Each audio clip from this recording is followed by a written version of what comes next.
Okay, TNT Sports has secured the TV rights for the FA Cup as the subscription broadcaster from 2025-2026 season onwards. There is a free-to-air broadcaster that will be announced in time. I'm putting my money on ITV being the free-to-air broadcaster simply because it has the financial muscle to do it. I can't see Channel 4 or Channel 5 or the BBC being able to compete with ITV for the free-to-air rights, especially as the BBC has signed up for the Rugby League, Super League, plus Challenge Cup, plus World Club Challenge, plus Rugby League World Cup. I just cannot see the BBC being able to with the issues with the TV licence, being able to carry. They're going to have to make some decisions. But that aside, fans aren't happy, and I kind of agree with them.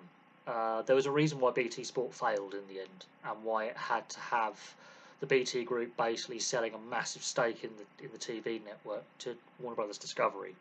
It was losing money.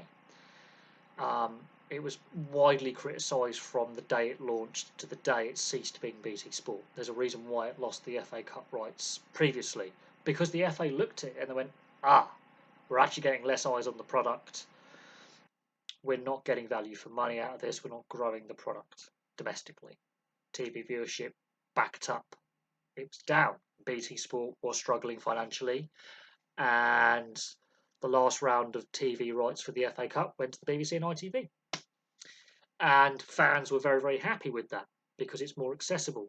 It means there isn't a paywall in the way. Now, we do know that a free-to-air, as I say, a free-to-air broadcaster will broadcast the rights alongside as a broadcast partner for the FA Cup because it has to, because it's classed as a Category A competition. It's always been on free-to-air TV since TV became a thing. But a lot of fans are not happy with TNT Sports as the pay-per-view broadcaster. They just don't want it. And the timing of this couldn't be worse, considering that inflation is higher than pre-pandemic. There's a lot of criticism of the quality, the actual quality of the product that TNT Sports is producing, the quality of broadcasting. A lot of fans have said it's even worse than when BT Sport had a network. So the previous iteration of what is the network before the rebranding and the investment for Warner Brothers Discovery. People are saying it's not very good. It's poor quality. I mean, BT Sport was always criticised for some of its production levels, the presenter lineups, commentary. Fans were never really sold on it. It never made money. And of course, finally, we obviously had the Premier League pay-per-view fiasco that also damaged Sky's reputation as well. Now, Sky's been going through a lot of structural changes since Comcast became the majority owner of Sky Sports and the Sky Network, and Sky TV is laying off a lot of staff from its satellite TV division, mostly to do with installation. A lot of staff are going to be losing their jobs. About 1,000 to 2,000 staff are going to be laid off from Sky TV, that includes Sky Sports. BT Sport lost a lot of money, and they lost the rights to the FA Cup in part because they were losing money.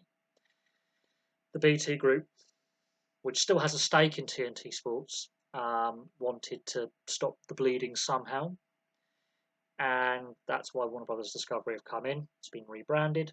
But what is interesting, as I said last year, when we found out that BT Sport was going to disappear from our airwaves and that Eurosport was going to be merged with TNT Sports in 2026, is that Warner Brothers Discovery had regional networks to do with sports.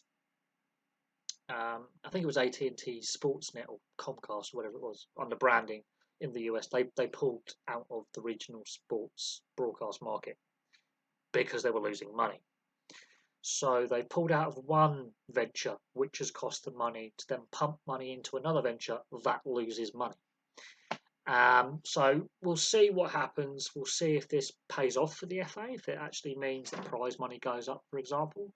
But I can see TV viewership drop off. There's a reason why BT Sport lost the shared rights last time and it went to BBC and ITV in full. Now, we will see what the quality's like. I, for one, won't be getting a subscription, to be honest. but we've only got a season and a half left of the BBC and ITV being the sole broadcasters of the FA Cup. We will find out which one of those two. I'm going for ITV will be the free-to-air broadcaster, because that's yet to be announced, but it means less games on free-to-air TV, which is ultimately going to hurt the product. It is. At least half the households in this country do not pay for subscription TV of any kind, including subscription sports, even if they do have a Sky or a Sky package. Half the households. So automatically you are restricting your customer base. Now there's a variety of reasons for that, but a lot of people just can't afford it. Just cannot justify the spend. I can't afford it, and I can't justify the spend. Um, you know,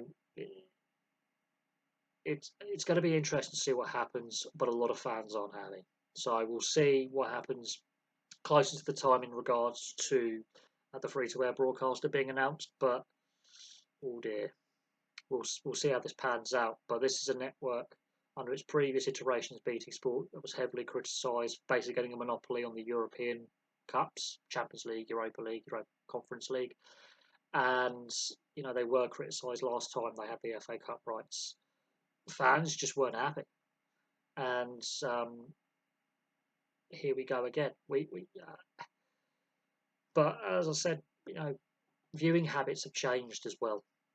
Younger people are less likely to watch traditional free-to-air or subscription TV. We are seeing a massive rise in people illegally streaming because it is cheaper, riskier, but cheaper than paying the full price.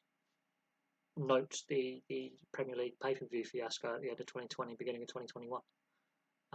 More people illegally streamed than paid the £15. There were illegal streams out there for less than $4.99, and people voted with their wallets. And I fear the knock-on impact this is going to have in regards to reaching more households, potentially reaching more households at a time when people just don't have the money to spend on subscription TV. So we'll see how it plays out. For me, for now, thank you very much for watching, and I'll have some more content for you very, very soon.